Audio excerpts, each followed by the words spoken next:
Fala, família da Natação Criativa! Quero agradecer a sua presença mais uma vez em mais um episódio de podcast para você que acompanha a gente pelo YouTube, pelo Spotify, uns mais de 360 mil seguidores lá no Instagram. E ó, temos o selo Melhor Podcast 2025 na seção de esportes, graças a você que votou. E hoje um assunto muito importante: treinar nos Estados Unidos muda tudo? Será? É o que a gente vai discutir hoje.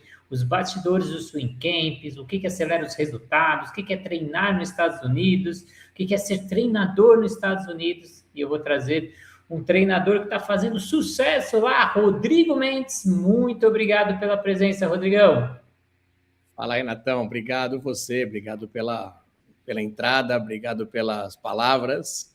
E é isso, acho que, como eu disse antes a você, o sucesso é uma questão da gente fazer o nosso esforço todos os dias, fazer aquilo que a gente ama, aquilo que a gente se quer de verdade, tem paixão de verdade, né? E o sucesso, ele vem porque você põe amor nisso, né? Então, obrigado pelo carinho, pela atenção, pela oportunidade, né, de falar um pouquinho das minhas experiências e da minha vida como treinador aqui nos Estados Unidos. E, poxa, muito obrigado.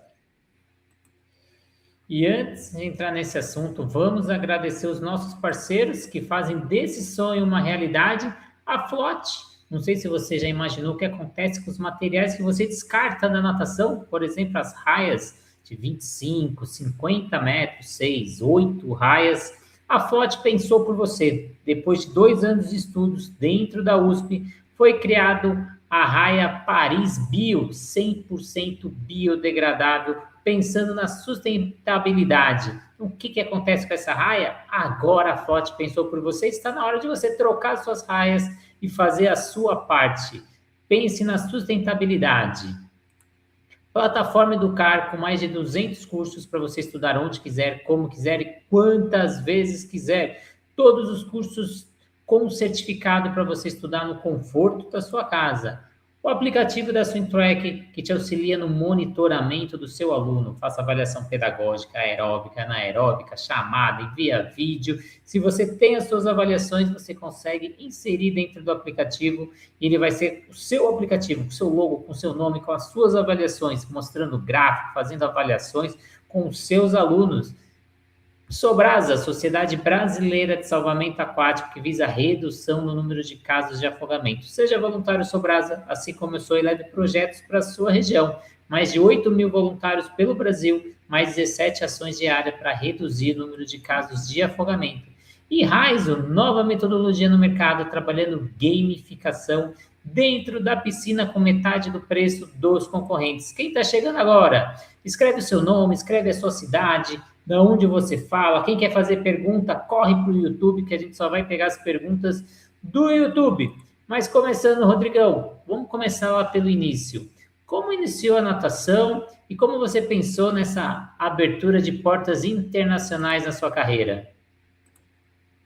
Então, aconteceu sem querer, na verdade, né? Eu acho que vontade de vir para cá eu sempre tive, né? Eu vim para cá em 99 como atleta, nadei por um clube chamado Swim Fort Lauderdale, que na verdade era Fort Lauderdale Swim Team na época, e hoje é o Swim Fort Lauderdale. Eu nadei aqui em 99, mas uma coisa é você vir como atleta e outra coisa é você querer vir como treinador, né? Eu nunca busquei, nunca fui atrás. Eu acho que a oportunidade apareceu e eu de verdade agarrei com as duas mãos e os dois pés, né? E faz 8 anos já. Então, aconteceu de aparecer essa oportunidade de vir para cá. Muito bem, Rodrigo. E a saída para os Estados Unidos, ela foi planejada? Ela foi por acaso? Ou foi uma oportunidade que apareceu nesse momento? Para quem está ouvindo, a gente tem sonho de ir para os Estados Unidos. Como apareceu essa oportunidade para você? E a Ione já está falando que o áudio tá, o som tá ok. Obrigado, Ione. Corrigimos. Ione é minha mãe. Opa! Então, um beijo para minha mãe, que está no Brasil. Não, como eu disse, a oportunidade ela apareceu, né? Então, eu me formei no Brasil em 2000, em Educação Física. eu comecei a trabalhar com educação física no ano de 2001, eu ainda era atleta, mas eu fazia estágio, enfim, depois entrei trabalhando numa academia, a gente dava aula para criança, adolescente, adulto, e a gente montou uma equipe, isso, a Luciana é minha irmã, ela está falando, é minha irmã, é isso aí. Então, a gente montou uma equipe de maratona aquática, começou pequenininho, foi crescendo, ganhou volume, enfim, trabalhei com educação física até o ano 2010, quando eu abri uma empresa com meu pai, com meu irmão, de consultoria, nada a ver na área esportiva, e fomos bem. E aí, no ano de 2013, a gente fez um encontro entre os amigos da natação, né, de que nadavam antigamente, e aí surgiu a ideia da gente montar uma equipe master, né? Na verdade, o Okuda já tinha uma equipe master pequenininha, e aí, quando a gente resolveu trazer todos os ex-atletas para o mundo do Master de novo, a equipe ficou gigante e rápido, né? Então, a gente começou a trabalhar com o Okuda, e em 2013, fiquei lá até 2017, quando apareceu, de fato, a oportunidade, né, de vir para cá. E essa oportunidade foi graças ao contato do Fernando Pocente, grande treinador, um grande amigo, tenho uma admiração muito grande por ele, pela amizade que temos e pelo profissional que ele é e onde ele está hoje, né, no nível que ele chegou. Então, eu agradeço muito ele, porque ele foi a ponte, né, da minha vinda para cá. Eu vim para cá em 2018. E falando de Pocente, a natação coletiva são mais de 400 entrevistas, quase chegando em 500. Pocente ainda não foi entrevistado nesse canal, não foi falta de convite, falta o Pocente nesse canal, então fica aí mais um convite agora para todo mundo. E como foi esse processo? Sair do Brasil, ir para os Estados Unidos? Como foi esse choque de realidade? O que você encontrou de diferente em solo americano? Cara, eu acho que o maior problema, na verdade, é de fato a cultura do país, né? A língua.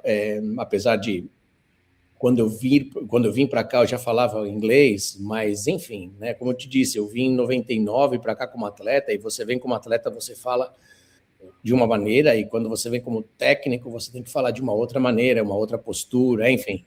Então, é um choque mesmo de cultura, de língua, enfim,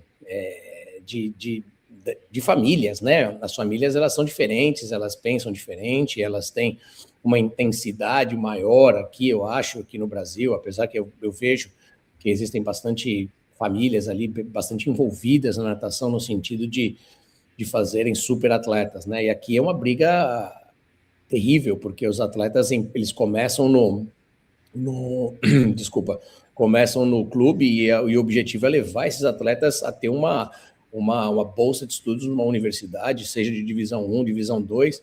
Então, é uma guerra, né, cara? É uma guerra. A gente tem piscinas em todos os lugares que você pode imaginar da Flórida. Então, cada piscina tem uma equipe, pelo menos, treinando lá. Então, assim, é uma guerra, de verdade, é uma guerra entre fazer brilhar talentos, né, para natação, e todo mundo busca uma boa universidade, né? Então é um choque bem duro, assim, no sentido de cultura entre famílias e esporte. Isso aí, quem está chegando agora, escreve seu nome, escreve a sua cidade. Quem quiser mandar perguntas para o nosso convidado, pode mandar. Enquanto as perguntas não vêm, claro que eu vou aproveitando. E eu queria que você falasse agora na prática, Rodrigo, o que muda no dia a dia do treinamento entre Brasil e Estados Unidos e que isso impacta no desempenho do atleta? Bom, eu acho que em termos de estrutura de treino, como eu te falei, né, eu acho que o Brasil ele está num momento onde a profissionalização do esporte ele começa muito cedo, né? Então você vê os atletas com 13 anos de idade representando os clubes, e é uma guerra de leva para cá, traz para lá, enfim, é uma profissionalização muito cedo do esporte, né, no Brasil. Aqui nos Estados Unidos isso não acontece. No Brasil, os atletas eles querem lutar ali para buscar um lugar numa seleção brasileira, numa Olimpíada, né, que é o sonho de todo atleta, e aqui também, só que aqui a guerra é gigante, né, cara? é uma guerra de unhas e dentes. Então, a possibilidade de se entrar numa seleção americana aqui é mínima. Então, cara, eu acho que, enfim, a diferença mesmo de Brasil e Estados Unidos aqui, cara, eu acho que talvez para as famílias a comodidade, né, de você estar perto da tua casa, uma piscina, perto da escola. Então, a maioria das crianças vão de bicicleta para a escola, eles voltam ou às vezes vão direto para o clube de bicicleta. Então, tudo está muito perto ali, né, cara? Eu acho que a comodidade faz com que muitos talentos possam aparecer no mundo da natação, né, aqui nos Estados Unidos. E a gente sabe que no Brasil a gente não tem essa quantidade de clubes, né, à disposição dos atletas. Eu acho que se fosse possível isso no Brasil, desenvolver a natação, um esporte fenômeno, né? Eu acho que faltaria isso, faltaria mais piscinas, mais disponibilidade de montar equipes e enfim, eu acho que o legal, que é bacana tocar no assunto aqui, Renato, é todo atleta que paga para treinar, né? Todo atleta paga para treinar, não tem ninguém que recebe para treinar. Então, os clubes, eles são a ponte para te levar numa universidade e conseguir uma bolsa de estudo, que uma bolsa de estudo aqui nos Estados Unidos é equivalente a muito dinheiro, né? Então, estamos falando, às vezes, de uma universidade que cobra $300 mil, e é caro, né? Então, é isso. Então, os pais lutam para que os filhos alcancem ótimos resultados, para que eles cheguem na universidade com um pouquinho, pelo menos um percentual de bolsa para aliviar o bolso dos pais, né? Então é isso. Acho que a comodidade é um ponto muito, muito importante para desenvolvimento de cada atleta aqui nos Estados Unidos. Está tudo muito perto, muito fácil enfim, de buscar na escola, sair da escola, comer, treinar, voltar para a escola, voltar para casa, fazer lição, tomar banho e dormir e acordar cedo no outro dia de novo. Já estão aparecendo as primeiras perguntas aqui. Temos o Danilo. Como foi o seu desempenho? Afinal, você foi eleito o melhor coach da Flórida. Danilo é meu pai, né? Então vocês já sabem que o cara, ele é meu fã, né? Eu sou fã dele. Um beijão, pai. Te amo. Na verdade, eu fui eleito o melhor coach do sul da Flórida no high school, né? Então eu sou técnico também, sou head coach da equipe do Cypress Bay High School, que é da equipe de Weston. É uma escola gigante, de um high school gigante que tem aproximadamente 4.000, 5.000 alunos.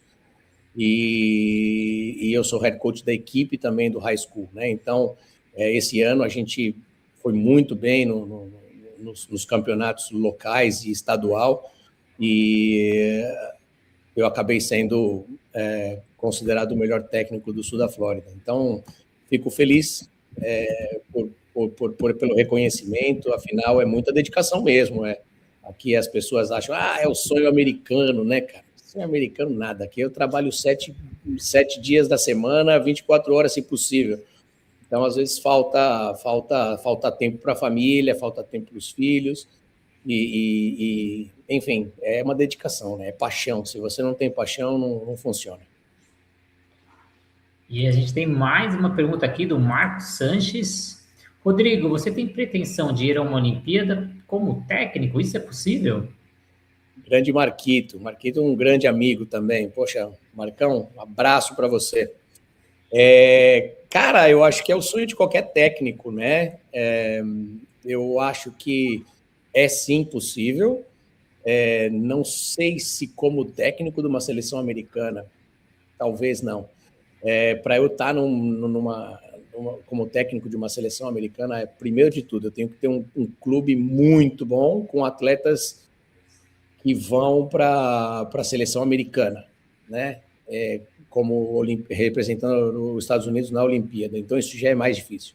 Então, a maioria dos técnicos que saem como técnico de uma Olimpíada, né, aqui nos Estados Unidos, eles saem da universidade, porque aí está a concentração mesmo do filé, né, do filé mignon dos atletas. Penso sim, eu acho que eu tenho aqui na sul da Flórida, ele tem uma mescla de países, né, aqui envolvidos, do Centro-América, da América do Sul, e então tem muitos atletas de muitos lugares do mundo aqui, né? Então, na minha equipe, por exemplo, eu tenho atletas venezuelanos, eu tenho atletas colombianos, eu tenho atletas americanos mesmo, tenho atletas do Porto Rico, enfim, tem atletas de Honduras, enfim. São atletas que sim, existe a possibilidade de representar algum desses países em uma Olimpíada, porque são os países que são menos favorecidos, eles vêm buscar uma oportunidade, né, para melhorar a natação e representar o seu próprio país numa Olimpíada. Eu penso também, claro, Brasil, que é o meu país, o país que eu amo, que eu nasci, e quem sabe, é uma oportunidade. Se ela acontecer, eu vou ficar muito, muito feliz. Sanches, que também tem um podcast com a gente gravou um podcast, vale a pena, corre lá no canal do YouTube, falando um pouquinho de gestão. E eu tenho uma curiosidade, Rodrigo, eu estive recentemente nos Estados Unidos, acompanhei desde a base, desde o formativo até o alto competitivo, aí mesmo Flórida, Miami, e o que eu percebi muito, uma defasagem na parte formativa, na iniciação dos nados, às vezes quem ministra são pessoas que estão na escola, faz aquele curso, é aquele emprego pós-escola para ter um bico, ou tem aquele método forçado que a gente joga a criança para a criança sobreviver. Então, a base americana ela não é muito bem feita, mas depois a parte competitiva ela é feita de forma excelente e grandes resultados. Como você consegue ver esses dois contrastes? Como consegue ter resultado lá na ponta se a base às vezes deixa a desejar? Cara, ótima pergunta. Eu acho que essa pergunta talvez seja a pergunta-chave, né? Não só do nossa entrevista aqui, mas chave no sentido de o que a gente pode fazer para melhorar a base. E, de fato, você tem toda a razão, né? Você vê um monte de escolinhas onde os instrutores não estão tão preparados assim, né? Então, você vê que eram nadadores, que não foram nadadores, chegaram a uma universidade.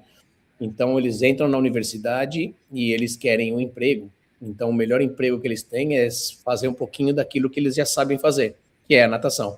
Então, eles dão a oportunidade para um nadador ser um instrutor de natação, né, para as aulas de natação, só que eles não têm base, eles não têm um estudo, né? O Brasil, por exemplo, para você entrar em qualquer academia ou clube, você precisa ter a tua formação, ou pelo menos estar no processo de formação em educação física, ou esporte, enfim, está envolvido com o esporte. E aqui não. Aqui é basicamente o primeiro emprego dos nadadores que se aposentam, e se aposentam cedo porque não vão para a universidade, aí tem que se dedicar à universidade, mas eles têm que ganhar o dinheirinho deles. Então é isso, eu acho que o que falta de verdade é uma base grande de fortalecer os instrutores para criarem novos nadadores. Sai, claro, obviamente, sempre sai um ou outro nadador bom, mas o semilheiro mesmo, né, onde sai a semente do futuro da equipe, sai da base.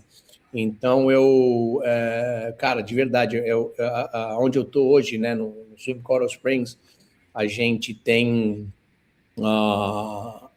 o Swim America, que é um programa do USA Swimming, onde ele é bem estruturado e onde tem uma pessoa responsável pelo esse Swim America, e ela treina os instrutores para que possa sair novas sementes desse processo. Então, eu acredito sim que Coral Springs é um grande potencial para recomeçar todo o trabalho que foi feito há 30 anos atrás pelo Michael Lober, né? Inclusive, quem representa o Swim America é a esposa do Michael Lober. Ela chama Bridget, mas todo mundo chama ela de Biggie.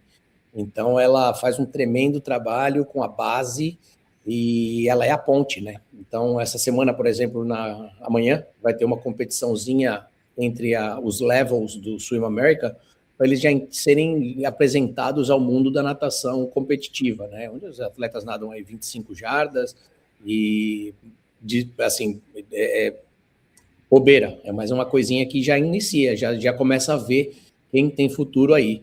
E, obviamente, ela treina os caras, é diferente. Então, Outros lugares também existe o Swim America e tem outros lugares que não, que eles pegam a estrutura mesmo que eles têm e eles próprios fazem, né?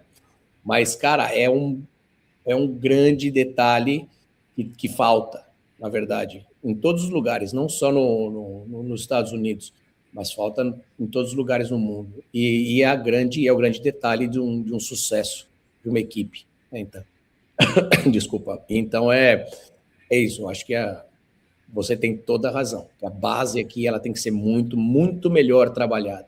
E hoje, com a estrutura que eu tenho, eu vejo que a gente pode sim seguir novos rumos aí. E pela passagem, eu vi até diversos brasileiros fazendo muito sucesso, trabalhando essa base, abrindo academias ou fazendo parcerias com prefeituras locais, pegando espaços, trazendo didática, metodologia, estratégia. Então, são 4 anos de formação de educação física. A gente tem uma base muito boa nessa formação. Então, para você que é professor de natação e pensa em ir para os Estados Unidos, vale muito a pena, um mercado muito bom, mas a gente vai falar disso mais adiante. Antes disso, eu queria que você falasse, então, essa ponta que dá tanto resultado, só vendo pelos resultados olímpicos, você diz que a gente pode dizer que isso é um talento, é um dom, ou qual é o diferencial do americano por dar tanto resultado no final? É aquilo que eu te falei, né? Aqui na Flórida, pelo menos, a gente tem uma piscina em cada lugar, cara. Então, você pode imaginar de piscina aqui tem uma equipe. Ou tem se não é uma equipe, é uma estrutura que está ensinando as crianças a nadar. Aqui é um índice altíssimo de mortes, né, na Flórida. Talvez o número 1. Então, muita criança morre afogada aqui. Eu estava aproveitando até você falando do que tem profissionais aqui, tem inclusive a Silvia Xixi, eu acho que você fez uma entrevista com ela, né? Ela faz um tremendo trabalho com base, então ela montou uma metodologia dela e ela atende tanto as crianças sem nenhuma deficiência, como também com crianças com deficiência, e, cara, é muito bacana o trabalho dela. Eu acho que esse é um grande recurso que qualquer equipe pode ter, sabe? Então, é isso. Mas, enfim, voltando à sua pergunta, que eu acabei esquecendo, qual era a sua pergunta? Se é talento que o americano tem, o que ele tem para ser tão diferencial nos resultados? Exato. Eu acho que, assim, é talento, sem dúvida é talento. Mas, assim, o que acontece os atletas, eles entram na equipe, se pequeno, eles entram na equipe e ele é jogado numa estrutura onde, normalmente, quando ele entra num clube, que ele quer fazer, ele já vem nadando.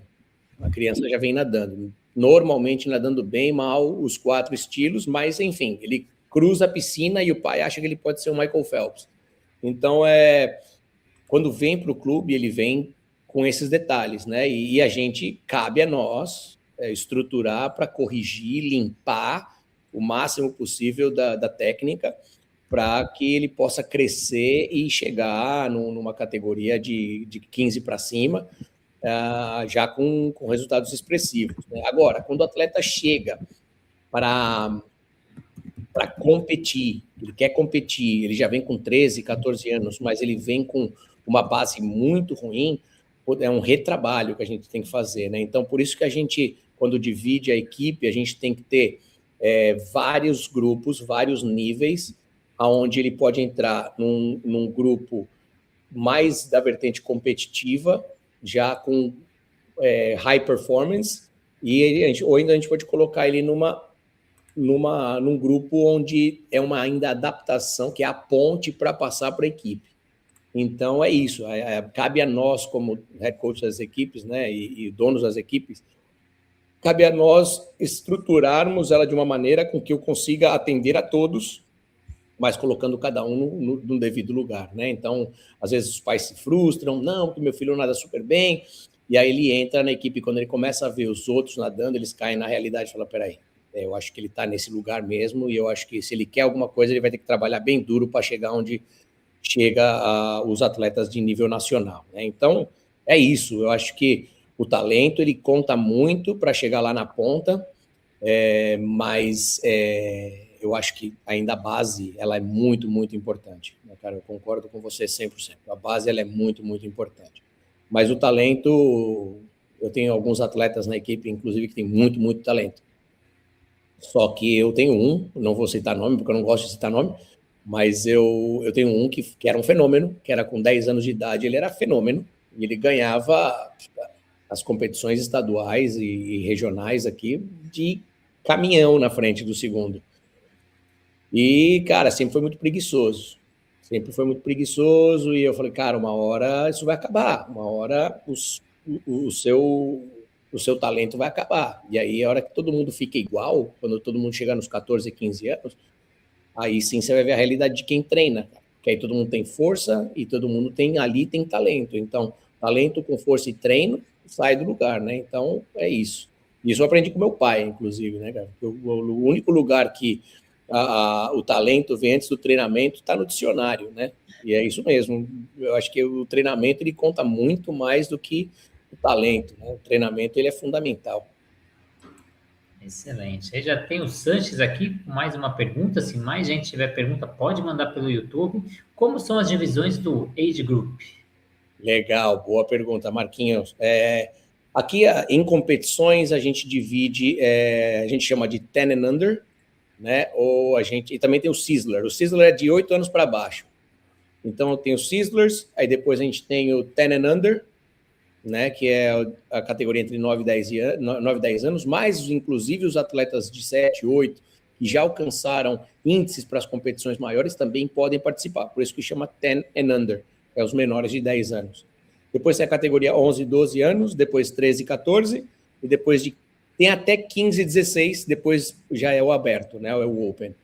Então, a maioria das competições já começa com o 15 para cima, o 15 já é aberto, né? Então, basicamente, a divisão dos grupos é assim. Agora, em equipe, vai depender de cada grupo, de cada clube. Cada clube, ele determina a divisão dos grupos da maneira como eles dividem, né? Como eles querem. A gente tem 6 divisões no nossa equipe. 6 não, 7, sem contar o Swim America, que tem 10 níveis, né? Então, enfim, cada clube tem a sua maneira de desenvolver os grupos. E queria que você comentasse, Rodrigo, agora um momento de reflexão, sem apontar dedo, sem falar quem está certo, quem está errado, mas se a gente pudesse fazer esse momento de reflexão, o que o Brasil faz bem, que a gente deve destacar e continuar esse trabalho, e o que a gente precisa, às vezes, aprender um pouco com os Estados Unidos, que a gente está um pouco atrasado? Boa pergunta também, Renato. Eu acho que o Brasil, cara, sempre foi uma referência na natação também no mundo, né? Apesar de a gente nunca ter tido muitos números de medalhas olímpicas, mas a gente sempre teve alguém ali, pegando uma final, brigando por prova, fazendo medalha, obviamente, né? César Cielo, medalha de ouro, a Ana Marcela, a Poliana Kimoto, enfim, milhares de outros atletas, não milhares, mas alguns outros atletas do Brasil que ganharam medalha em Olimpíada e representaram o nosso país com muita glória, né? Muita honra. Mas, enfim, cara, eu acho que o Brasil ainda precisa, sem apontar dedo, como você disse, mas o Brasil ainda precisa repensar o trabalho que é feito nos clubes. Eu acho que os clubes injetam muito dinheiro, precisam sempre de patrocinador, e para pagar os atletas para que eles possam treinar.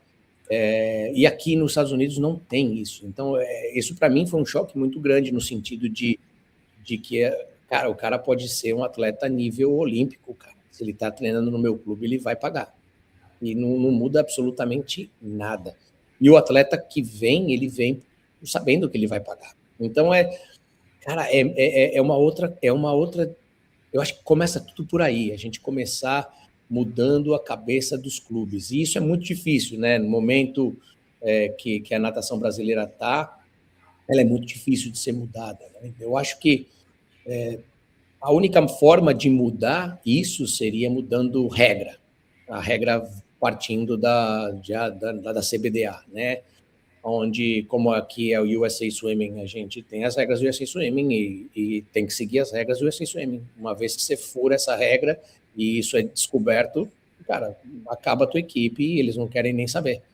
Então, eu acho que se o Brasil pensar em fazer mais clubes, onde, em vez de sair, entrar mais, eu acho que talvez seja um grande potencial de melhorar as condições, inclusive de ter mais equipes e mais opções para os atletas, né, treinarem no Brasil.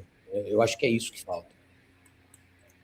Falando desse entrar mais que sair, a natação hoje, praticamente o primeiro esporte de qualquer criança, já a procura é muito grande por bebês, iniciação, principalmente pelo caso de afogamento. No Brasil, a segunda principal causa de afogamento, de morte, é o afogamento. Então, os pais procuram por receio, só que a gente está com uma grande dificuldade. Quando as crianças saem da iniciação para o aperfeiçoamento, já tem um estudo com 286 academias, se não me engano, que 70% dessas crianças deixaram a natação. Foram mais de 32 mil crianças que deixaram. Então, a natação, as crianças estão indo, mas é difícil manter essas crianças, principalmente quando a gente começa a deixar esse trabalho um pouco mais sério. E eu queria que você falasse um pouquinho do Swim Camp nos Estados Unidos, que recebe gente do Brasil inteiro. Eu acompanhei o Gustavo Razia, aí da Flórida, e eu vi várias nacionalidades dentro da piscina. Como que é esse Swim Camps, para quem não conhece? Cara, o Swim Camp é uma coisa muito interessante. Primeiro, que ele te dá a oportunidade de você sair do teu país, vivenciar a cultura e a metodologia que é feita de cada clube, né? Não é só na minha equipe, mas tem várias equipes aqui que fazem Swim Camp, né? Então, é uma tremenda oportunidade de aprender um pouquinho mais, nadar com atletas de outros lugares do mundo e você, cara, você aprender o idioma, você aprender a novas, sei lá, novos educativos, novas metodologias, nova forma de treinar, enfim, novas séries de treino, mas eu acho que o grande X da questão do Swim Camp é a troca. O quanto é legal de você poder vir aqui, treinar aqui, aprender bastante aqui, voltar para o teu país com um super combustível, um tanque de combustível cheio para você gastar em termos de energia e esforço nos seus treinos. Cara, é mágico, assim, né? Você vê de verdade as pessoas que vêm, elas vêm com interesse de aprender, com interesse de levar uma bagagem grande para o Brasil. E tive a oportunidade, ano passado, de trazer a equipe do Hebraica para cá, uma molecada pequena, foi muito legal, foi muito bacana mesmo. Eles vieram na época do verão, do ano passado, e no final do ano, o coach Alex está ajudando bastante, muitos atletas virem para cá também, e ele trouxe alguns atletas para competir o Winter Champs, aqui em dezembro. Então, fica meu convite para você que também quer vir para cá, não só para fazer swim camp, mas também para competir. E a gente está planejando um swim camp muito bacana para novembro, dezembro, e vai ser uma semana de treino e depois já vem direto para a competição. É muito legal. Eu acho que vale muito a pena você competir aqui também, porque é uma baita experiência. São atletas que você não conhece, atletas que você vai ter que treinar vai competir duríssimo, mais do que você compete normalmente, para você superar os seus limites e chegar a um bom resultado. Eu acho que vale muito a pena. O swim camp é um negócio muito legal. E se a gente pudesse definir esses swim camps, o que tem de benefício técnico, mental, cultural, tanto para o atleta quanto para o técnico? É de tudo um pouco, cara, é de tudo um pouco. É a parte cultural, é a parte de treinamento na água, da parte de treinamento fora d'água. O mental, na verdade, ele é a realidade, né? O choque de realidade que você tem da tua realidade com a realidade daqui. Então, você começa a ver a quantidade de atleta treinando no mesmo grupo com o mesmo nível.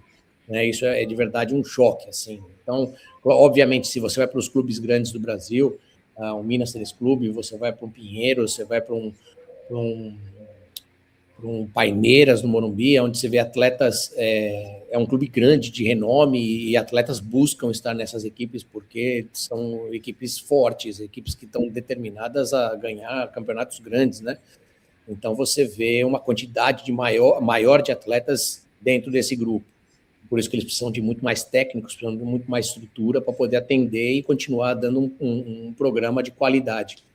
Mas as equipes que são menores, elas acabam perdendo os atletas, né? Porque elas não conseguem dar uma estrutura melhor. E aí os atletas migram para as equipes grandes. E isso é que é o difícil. Você falou da base, né? Isso é o que é difícil. E quando você vem para um camp aqui, você está vindo para adicionar algo mais na sua mochila, né? Você tem que sair do Brasil com a mochila vazia, no sentido de conhecimento, né? Não de roupa, você tem que trazer um pouquinho de roupa, mas você tem que sair com a mochila vazia, encher a sua mochila, chegar no Brasil, você tirar as coisas de dentro da mochila, olhar, trazer para a sua realidade do dia a dia e só carregar aquilo que de fato foi muito bom. Eu acho que a troca do Swim Camp ela é muito, muito positiva em todos os sentidos. Mental, físico fora d'água, físico dentro d'água, e para nós também como treinadores, né, aprender um pouquinho mais do que está acontecendo com cada atleta do país de origem, né? Então eu fico muito feliz de poder ajudar os atletas que vêm buscar aqui uma melhor, vamos dizer, uma melhor técnica, um melhor desempenho, né? Eu tenho muitos atletas que saem da América Central e vêm para cá para competir e começar a desenvolver resultados para que eles possam apontar isso para uma universidade e conseguir bolsa de estudos também. Então, eles fazem um histórico de natação aqui nos Estados Unidos e aí as universidades já te olham já diferente, né? Uma coisa é quando você está fora do país e, obviamente, hoje está tudo conectado. E os técnicos das equipes das universidades, eles têm uma observação global, eles não olham só o atleta americano. Mas se você está aqui, o acesso é um pouco mais fácil, né? Mas é isso. Eu acho que o Swim Camp ele ajuda muito nesse sentido, de desenvolver e trazer muitos benefícios mentais, físicos, fora d'água, dentro d'água, e também de conhecimento técnico. Eu queria que você resumisse um pouco como que funciona na prática, a rotina do treino, a convivência, a competição que você comentou que tem no final. O que o atleta vivencia no dia a dia? Vamos lá. Eles acordam... Os meus atletas da categoria dos maiores, né, eles fazem dobra 2 vezes na semana só. Eu não faço mais do que 2 vezes na semana, não. Eles fazem dobras de terça e sexta-feira. Eles começam às 5 horas da manhã, como a maioria das equipes no Brasil, né? E eles nadam até às 6:30 da manhã, saem, vão para a escola. A molecada do high school, né, que é a molecada do ensino médio no Brasil, eles entram às 7h45 da manhã. Todas as escolas entram a essa hora do high school, né? Então, eles entram às 7h45, eles saem 2h45 da tarde, aí eles começam o treino às 4 da tarde. Então, eles começam às 4 da tarde a fazer a parte do dryland, que a gente chama de dryland, né? Que é a parte de ginástica, musculação, enfim, às 4 da tarde. E eles fazem das 4 às 5, 5h10, mais ou menos, eles entram na água e eles saem da água todos os dias às 7h30 da noite. Então, a rotina dos atletas high performance já, né? Os atletas nível nacional. Os outros atletas, dependendo da idade, eles entram um pouco mais tarde na escola, né? Tem um grupo que entra às 8h30, depois outro grupo que entra às 9h15 da manhã. Mas quanto mais tarde você entra na escola, mais tarde você sai da escola. Então, aí você fala, puta, que horas que os atletas fazem lição de casa quando saem do treino? Chega em casa às 8 horas da noite, faz lição, vai dormir 9h30, 10 horas da noite, e por isso que a gente não faz muitas dobras, né, para não sacrificar o atleta nos estudos, né? Então, basicamente é isso, cara. Basicamente, os atletas acordam 4 horas da manhã, vão treinar às 5, treinam até 6h30, vão para a escola, saem da escola, normalmente vão para casa, comem alguma coisa, vêm treinar às 4 e ficam até 7h30 da noite, chegam em casa e aí fazer o que falta para o colégio. A gente tem mais duas perguntas aqui. Uma do Marcos Sanches, mas eu vou complementar a pergunta dele. Ele pergunta se você tem contato ou amizade com os técnicos americanos.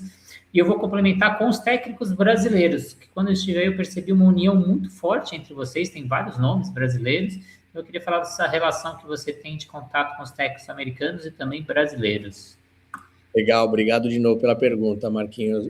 Claro, eu conheço muito atleta americano, mas também tem os nossos técnicos brasileiros, que o carinho ele é diferenciado, né?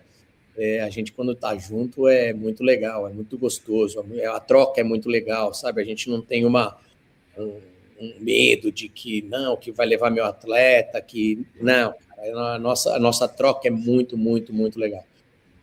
Com os técnicos americanos, eles são diferentes, né? Eles têm um pensamento diferente, tal, mas eu tenho muitos amigos aqui americanos, técnicos americanos, e cara, esse processo de 8 anos que eu estou aqui foi um processo de crescimento muito grande profissional e também das pessoas perceberem o meu trabalho. Quando você chega num país estrangeiro, os caras nem sabem o que você faz, quem é você. Então, você chega e você tem que mostrar o teu trabalho.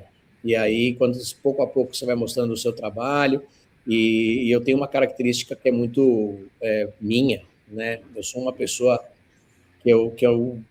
cara, eu dou o máximo de amor possível que eu posso para cada atleta, né? E isso é um grande diferencial aqui nos Estados Unidos, porque eles são muito mais frios, são muito mais longe, né? E eu não, cara, eu sou um cara calorento, eu sou um cara que eu gosto de dar muito amor para as pessoas. Então, eu sou um cara que gosto de conversar bastante. Tem muitos pais que têm muitas dúvidas. Eu adoro sentar com os pais, com a criança, porque muitos se sentem, meu filho não melhora. E, cara, eu passei como atleta um processo também de dificuldade quando eu tinha 13, 14 anos. Eu não crescia, eu era magrinho, eu era pequenininho, e os meus amigos já tinham pelo, já tinham barba. Eu era um moleque.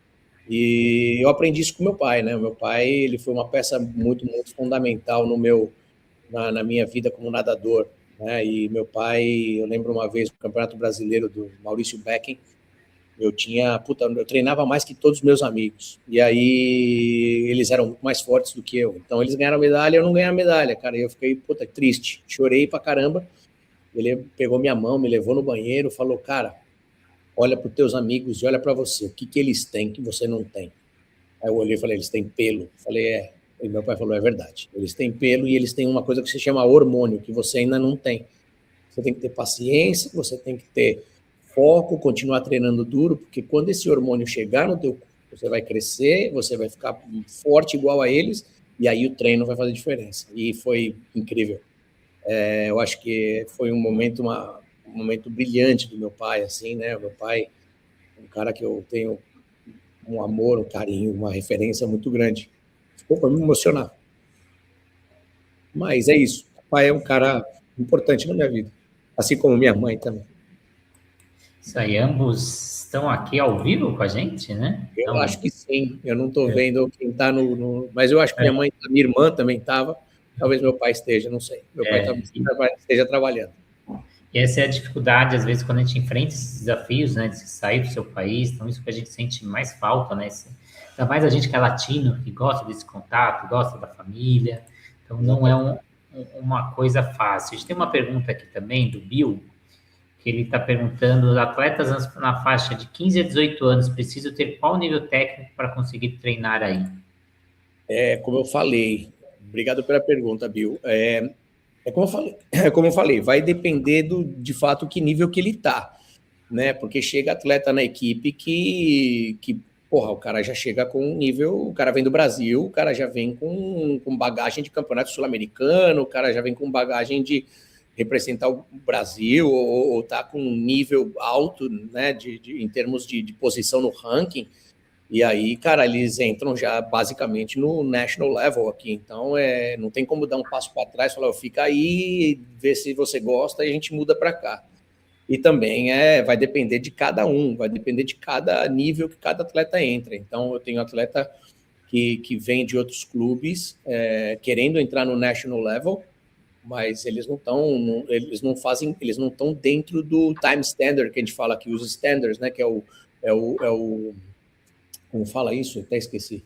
É o que a gente coloca como requerimento, né, do atleta. Então, se o atleta não participa de um treinamento com assiduidade, se o atleta não tem tempos de competições nível nacional, se os atletas não conseguem acompanhar os intervalos que a gente propõe, não dá para colocar nesse grupo, porque senão qual o objetivo? Destroçar esse cara para que ele perca mais qualidade de técnica, e a gente tem que depois fazer o quê? Remontar esse cara. Então é mais fácil que ele entre num nível de acordo com o nível que ele está, desenvolva melhor a técnica, desenvolva melhor a força, melhor técnica, e aí a gente passa o atleta para um outro nível quando ele estiver pronto para isso. Então vai variar de atleta para atleta. Então obviamente, se você quiser saber um pouco mais, eu posso deixar o meu e-mail com o Renato. O Renato pode abrir para vocês aí, a gente pode trocar informações. Eu sou um cara super aberto, não tenho problema nenhum em falar. Obrigado por colocar meu Instagram aí, Renato. Mas eu sou aberto, cara. Se você precisar de qualquer coisa, entre em contato comigo. Aí eu posso te dar algumas orientações. Se você pensa em trazer algum atleta para cá, enfim, é só entrar em contato comigo. E eu vou completar essa pergunta do Bill, que acho que é dúvida de muito técnico aqui, professor. Para quem é nadador e tem o sonho de treinar nos Estados Unidos, por onde ele deve começar e como a gente identificar se esse atleta está pronto ou não para essa experiência internacional? Boa pergunta. Essa é uma pergunta que muita gente me pergunta, né? Então não é tão difícil para eu pensar. Mas é assim, tudo vai de acordo com o que você de fato quer, né? O que o atleta de fato quer. Eu, quando vim para cá em 98, 99, eu vim porque eu queria melhorar mais, eu queria entender mais sobre a natação, eu queria saber como era a forma, por que o americano tem tantos atletas que ganham medalha na Olimpíada e a gente não. Então, o que os caras fazem de diferente para treinar, enfim.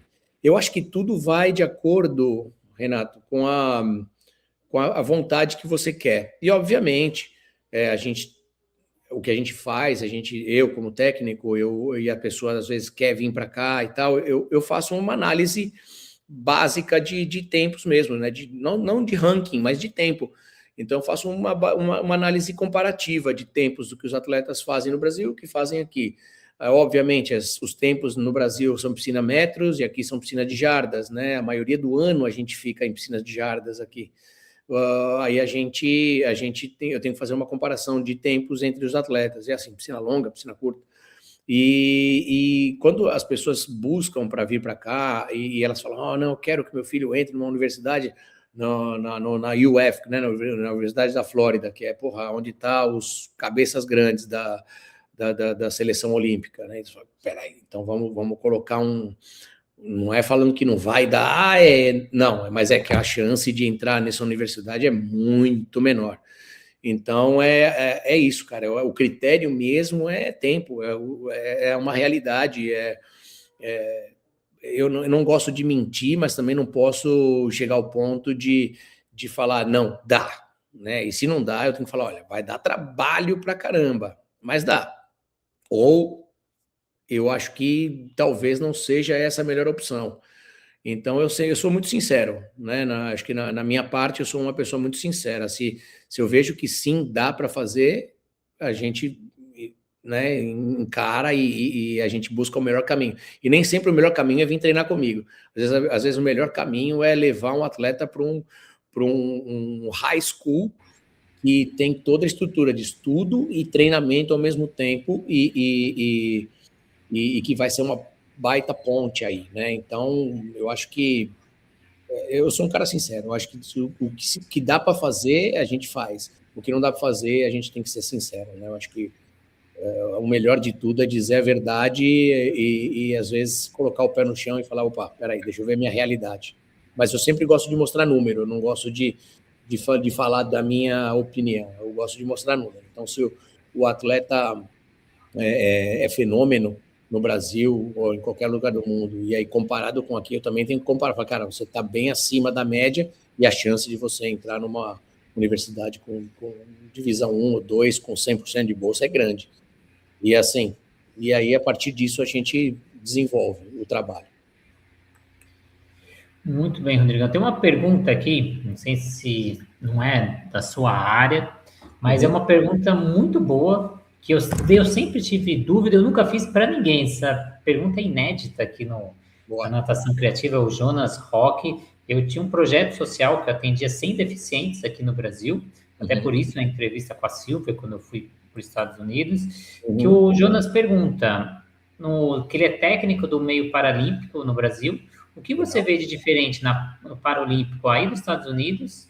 O que você tem de experiência bacana? Porque eu até tenho essa curiosidade, porque o Brasil é uma das grandes potências na natação paralímpica, e os Estados Unidos não investe tanto nisso, e tem um público gigantesco, até por isso tem muito veterano de guerra, que ele passou boa parte da vida sem ter a deficiência, entre aspas, então treinamento, e depois ele vira deficiente.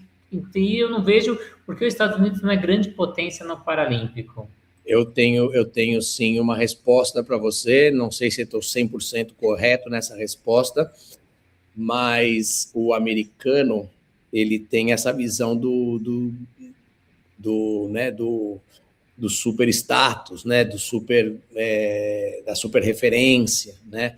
Eles têm sim um trabalho com as pessoas deficientes, enfim, mas não é o foco dos caras de verdade, assim, se você vê mesmo nas competições do Paralímpico, né, onde você falou que o Brasil é uma referência mundial, e eu acho isso, eu tenho um orgulho muito grande, né, tanto do que a Silvia fez e muitos outros no Brasil fazem. É bonito de ver isso, né, de ver os atletas que se dedicam tanto quanto um atleta de alta performance mesmo, nadando um esporte basicamente normal, vamos dizer assim. Então, os Estados Unidos, de verdade, não é que ele não investe, cara, nisso, mas eles não dão tanta atenção nesse esporte, mas eu acho que é porque o próprio governo incentiva de uma outra maneira. O governo incentiva financeiramente dar melhores opções para as famílias que têm crianças ou adultos com deficiência, enfim. Então, você tem muitas ONGs aqui que fazem parte do governo que ajuda a família a buscar uma melhor qualidade de vida para os atletas. E o que a gente vê mesmo é falta de atletas, de técnicos focados em Paralímpico. Muita falta aqui. Eu acho que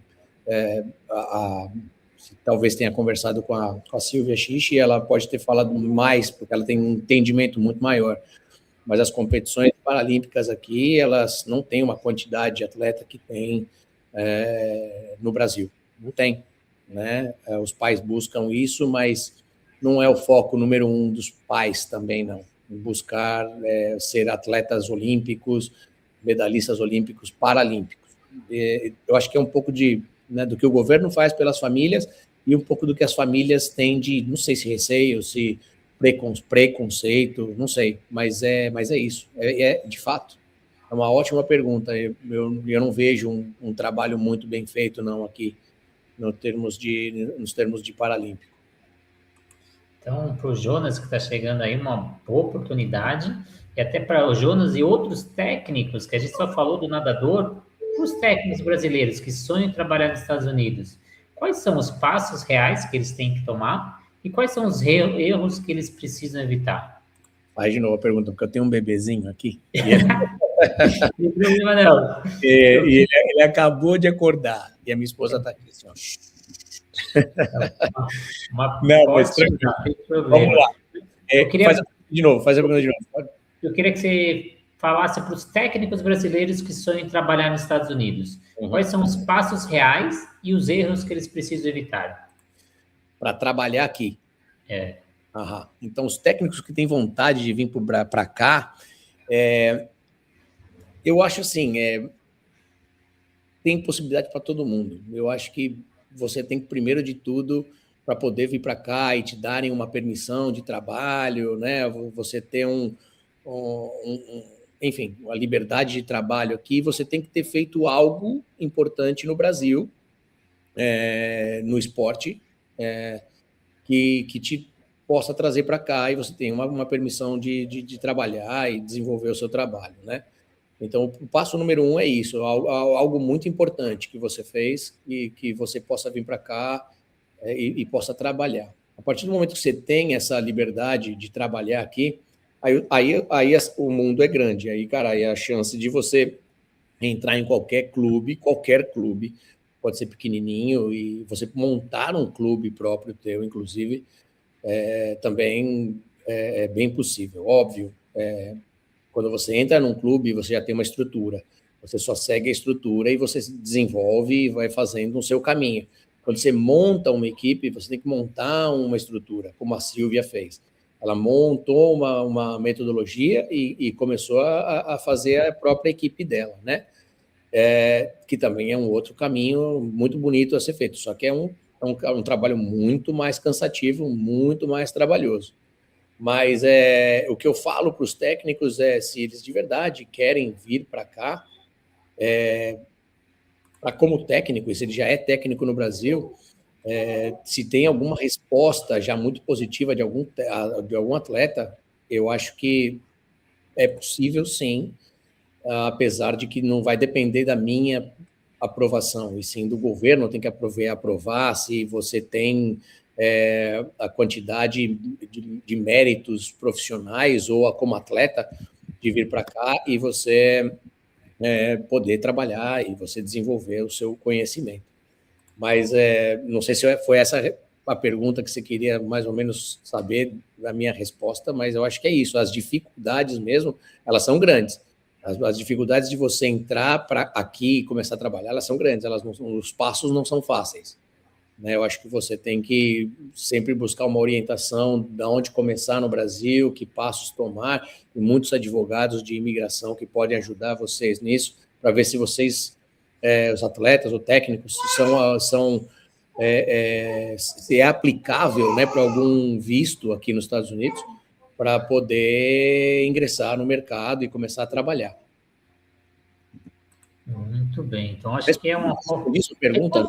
Respondeu, Rodrigão. Então, muita gente tem curiosidade, mas acho que é um campo vasto para quem quer ir. Eu entrevistei vários brasileiros quando estive aí, que mostraram o sucesso. Teve a Raquel Spinelli, que ela só dá aula de personal. Então, muita gente fazendo sucesso nos Estados Unidos, mas você tem que planejar isso. É todo um planejamento para você conseguir visto, mas vale a pena para quem quer investir nessa carreira. E treinar nos Estados Unidos? É um diferencial ou está se tornando obrigatório para quem quer alto nível hoje? Cara, é uma ótima pergunta também, Renato. Eu acho que os Estados Unidos, como você falou lá no começo, ele é uma referência, né, no esporte, não só na natação, mas qualquer esporte. Então, os caras eles não sabem brincar no esporte, eles levam muito, muito, muito a sério mesmo. Então, cara, treinar nos Estados Unidos hoje não é que é uma obrigação, mas é que é um baita passo para você alcançar aquilo que você de verdade quer. Então, atletas que estão no Brasil, que estão terminando o ensino médio, que já têm ótimos resultados, eu digo excelentes resultados. Eu acho que vale a pena entrar em contato com as universidades americanas para ver o quanto aberto eles estão para trazer você para cá, né? Se eles têm interesse no seu resultado, porque não é porque você nada sem peito que você vai nadar sem peito pela universidade. Então, às vezes, o cara olha todos os seus resultados e fala assim, cara, você me interessa nos 400 medley. Então, tipo, é uma avaliação totalmente diferente do que nós fazemos como técnicos de clube, né? Então, eu olho o total. Então, tipo, eu olho o que o atleta tem de bom. Ele não quer um cara que, sei lá, eu não contrato ninguém, mas o cara vem vir treinar aqui porque eu quero nadar 50 livre. Tá bom. A gente pode fazer o trabalho com você. Mas o meu objetivo é montar um atleta vasto, um atleta que pode nadar todas as provas. E é isso, acho que é isso, basicamente isso. E para a gente caminhar para o fim aqui, Rodrigo, tenho uma dúvida, que você comentou daquele seu atleta com 10 anos, era super destaque, depois ele teve aquela preguiça de treinar. Isso é uma realidade atual, a gente pega muito jovem, principalmente, com essa preguiça, com várias concorrências, escola, outros esportes, tecnologia, e às vezes a gente não tem essa vontade. Como atrair esse jovem e reter esse jovem dentro da piscina? É através da ludicidade, é através da competição, é através do trabalho em equipe?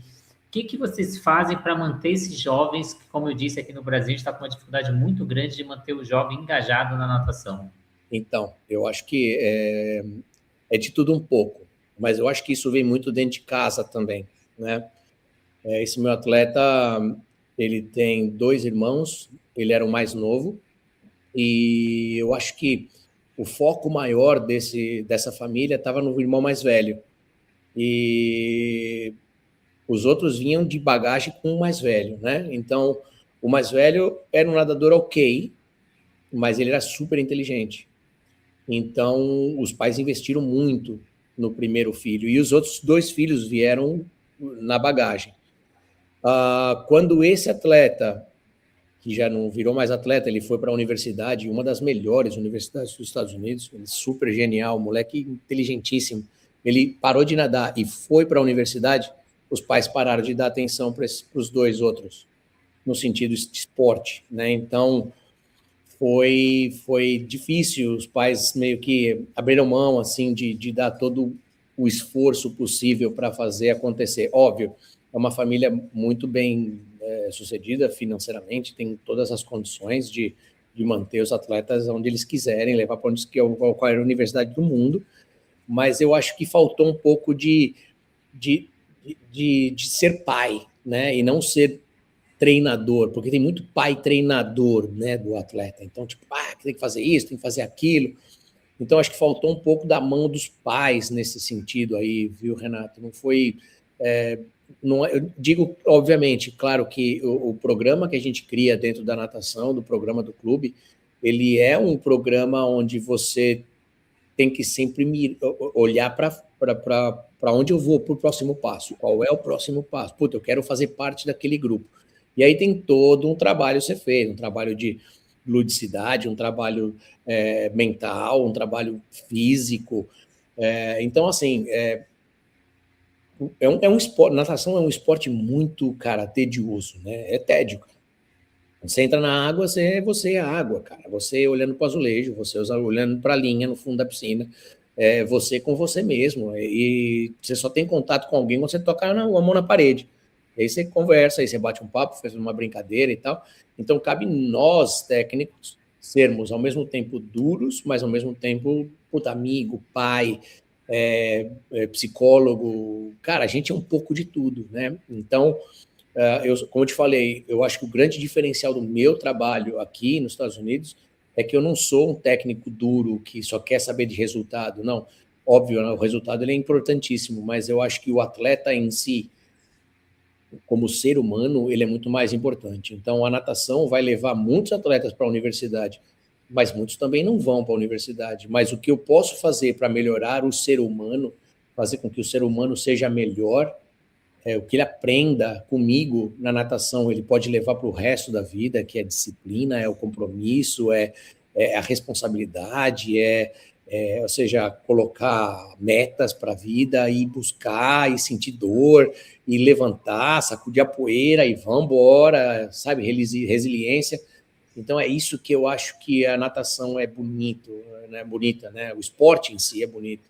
E quando você tem um técnico, uma estrutura de um clube que você faz com que o atleta desenvolva através de tudo isso, a chance do atleta parar de nadar é muito pequena. Eu tenho um número muito baixo de atletas que param de nadar antes do tempo. Eu faço com que eles terminem o high school, né? Eles terminem o ensino médio E aí, a partir daí, eles vão ter que tomar a decisão, porque muitos podem ir para a universidade nadando, muitos não vão nadar pela universidade. E aí eles decidem que eles podem ir para a universidade e continuar nadando por um clube, ou eles param de nadar e focam na profissão do futuro deles, né? Mas esse papel, essa ponte entre ser criança e ser adulto, nós técnicos temos um papel muito importante. E a família, ela tem que ter uma consciência muito grande no sentido de o que eu posso fazer de melhor para o meu filho, para que ele possa ser melhor. E não só ser um atleta melhor, é ser melhor. Então, é isso. Eu acho que é o que falta em muitos lugares aqui. E eu queria que você falasse essa relação da ludicidade, dos jogos, das brincadeiras. Eu entrevistei até o Gustavo Borges, perguntei para o Gustavo, você tinha parte mais lúdica durante seu treinamento, até no alto rendimento? Ele falou que sim, porque não tem como ele nadar 365 dias na pauleira, e ele lembra daqueles momentos muito bom que ele falava, eu passava o tempo treinando, esperando aquele momento mais de relaxamento. Como que é a relação de vocês com esses jogos, essas brincadeiras, até que faixa etária vai? Como que vocês fazem essa relação nos Estados Unidos? É muito legal a pergunta. Os meus atletas, até mesmo atletas de nível nacional, né? Tem dias que, assim, normalmente sexta-feira, né? Hoje, na equipe onde eu tenho a liberdade de poder ficar mais tempo com eles na água.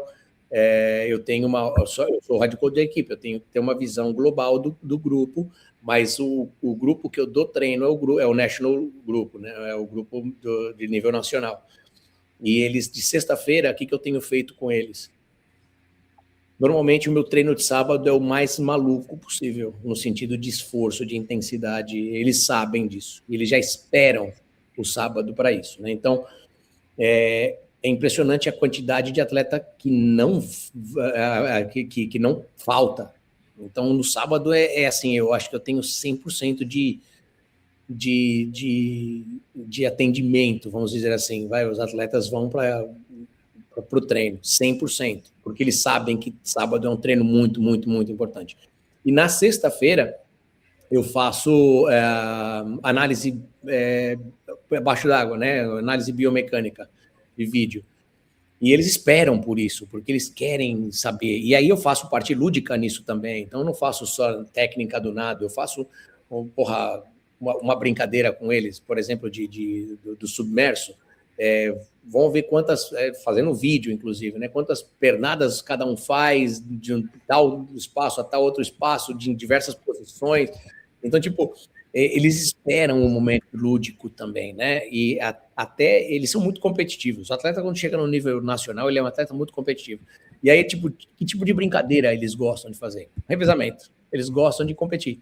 Então, é óbvio, cada grupo é um grupo diferente, cada idade é uma atividade diferente. Eles adoram fazer uma brincadeira aqui que chama Sharks and Minnows, que é uma pessoa ficar como tubarão, e os outros são os peixinhos que tem que passar e não pode ser pego pelo tubarão. Então, tem várias atividades que a gente faz com a molecada de qualquer idade, mas os grandes, eles são interessantes, porque cabe muito a mim levar a minha energia para eles todos os dias. Então, eu sou um cara super brincalhão, sou um cara super bem-humorado. Eu pergunto sempre para eles assim, toda vez que eu pergunto para vocês, como é que vocês estão? A primeira resposta é, tô cansado. E aí, como é que você tá? Tô cansado. Então, acho que é uma resposta que basicamente vem de todos os técnicos, né? Aí eu falo, cara, vocês estão cansados de quê, velho? Vocês acabaram de acordar? Como tá cansado, né? E aí, eu sou um cara muito brincalhão, mas ao mesmo tempo eu sou um cara muito sério. Então, as brincadeiras, elas próprias acontecem no meio do treino e, ao mesmo tempo, é o treino sério. Então, eu acho que o segredo é o equilíbrio, né? A gente não pode ser extremista em nenhum dos pontos. Eu acho que tem que ser um pouquinho de bom senso. A gente tem que saber quando o atleta tem que descansar, quando o atleta não tem que descansar, quando o atleta tem que levar a sério, quando o atleta pode levar brincando um pouco mais. Então, eu acho que a ludicidade, ela é fundamental todos os dias, seja dentro, fora d'água, com uma brincadeira, com uma piada, com o que seja. Mas ela é muito importante. Muito bem. Nossa última pergunta aqui do Bill. Quanto é a média de custo mensal para manter um atleta treinando por aí? Isso também vai variar, Bill, de cada equipe, né? Então, a gente tem equipes aqui no sul da Flórida que eles são mais, vamos dizer, profissionais, né? Onde o Gustavo Rizzi trabalha, que você fez a entrevista com eles, eles são uma equipe que trazem atletas do mundo inteiro. Então, eles estão focados muito mais nos atletas adultos já.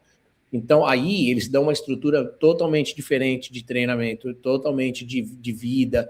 Então, todo o pacote que inclui a casa que você vai morar, com a comida que você vai comer, com o transporte que vão te levar, mais o treino, mas enfim, entra num pacote. Então, esse eu não sei o número deles, se você pode entrar até em contato com eles depois. Mas, falando de uma realidade normal de atleta aqui, a média, eu acho que a média, vamos dizer, de custo para treinar, você, por clube, você vai gastar $150, $160 por mês.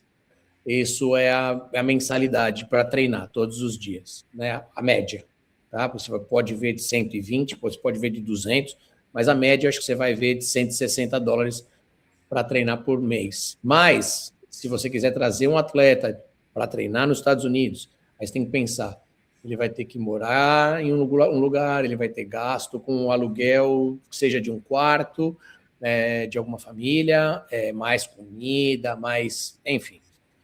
Vamos falar grossamente, assim, um quarto com mais comida, e, enfim, eu acho que uma média de uns $2.000 por mês. Você consegue fazer um atleta vir e ter uma estrutura boa de morar e treinar. Rodrigo, queria agradecer muito a sua entrevista, a sua presença, o seu conhecimento, o seu tempo, passando um pouquinho do combinado. Queria que você deixasse as suas redes sociais para quem quer saber um pouco mais de você ou alguns projetos que você tenha, que você queira convidar para as pessoas. Agora, o que a gente chama aqui do Brasil de fazer o seu jabá. Legal.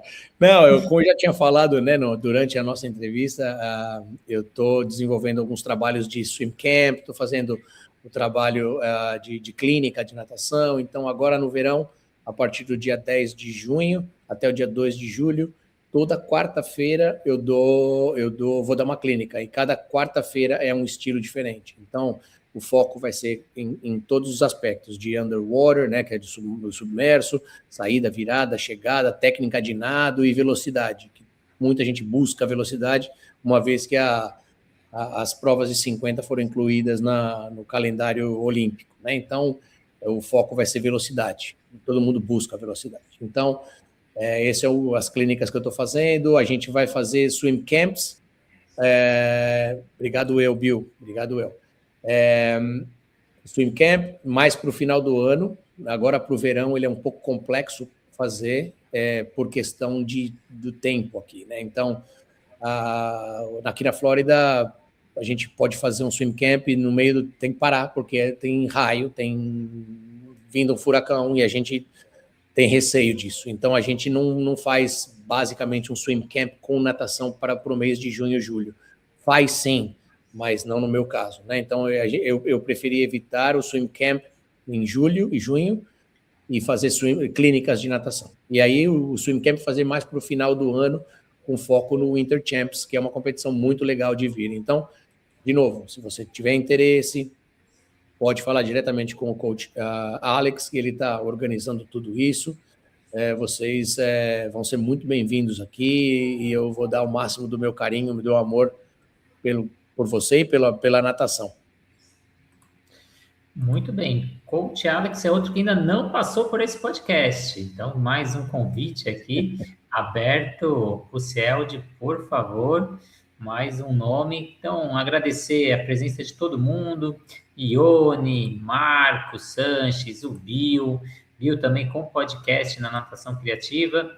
Agradecer também os nossos parceiros que fazem desse sonho uma realidade, a FLOT, materiais de natação, mais de 400 materiais no catálogo, tudo com estudo dentro da USP, plataforma Educar, você pode estudar de forma online com a gente ou levar mais de 100 profissionais para a sua região. O aplicativo da Swim Track, você tem o seu próprio aplicativo com o seu logo, com o seu nome, com as suas avaliações ou adquire as nossas avaliações, são mais de 300 avaliações dentro do aplicativo, para você fazer todo o monitoramento do seu aluno. O Sobrasa, seja voluntário Sobrasa, assim como eu sou, preencha um cadastro no site sobrasa.org e receba um kit gratuito para você começar as suas ações de voluntário pelo Brasil. E a Raizo, nova metodologia no mercado, trabalhando gamificação em metade do preço dos concorrentes. Então, Rodrigo, mais uma vez, muito obrigado. Obrigado para vocês que assistiram ao vivo, assistiram a gravação. Se ficou até o final, essa entrevista fez sentido, compartilha com os amigos, segue o nosso canal, ativa a notificação, e se você também quer ser um parceiro, assim, um apoiador, assim como todas essas marcas, a partir de R$ 7,00 você consegue ser pelo YouTube, pelo Instagram, e recebe conteúdos exclusivos. Seja um apoiador da natação, só ir no campo assinatura, tanto no Instagram quanto no YouTube. Rodrigão, mais uma vez, muito obrigado, principalmente obrigado pelo seu tempo. Não, eu que agradeço, Renato, e me coloco à disposição de todos que querem entrar em contato comigo. Obrigado, Marquito, obrigado minha mãe, minha irmã, meu irmão, meu pai, enfim, um monte de gente que eu quero agradecer. E obrigado a você, obrigado pela oportunidade. Eu acho que o que eu puder ajudar, não só a natação brasileira, mas a natação mundial, no sentido de informação, de formação, eu estou muito, muito disposto a compartilhar minhas experiências, sempre. Muito obrigado mesmo a todos, aos apoiadores, ao Rodrigo, a quem assistiu. Muito obrigado e até a próxima entrevista. Valeu, obrigado.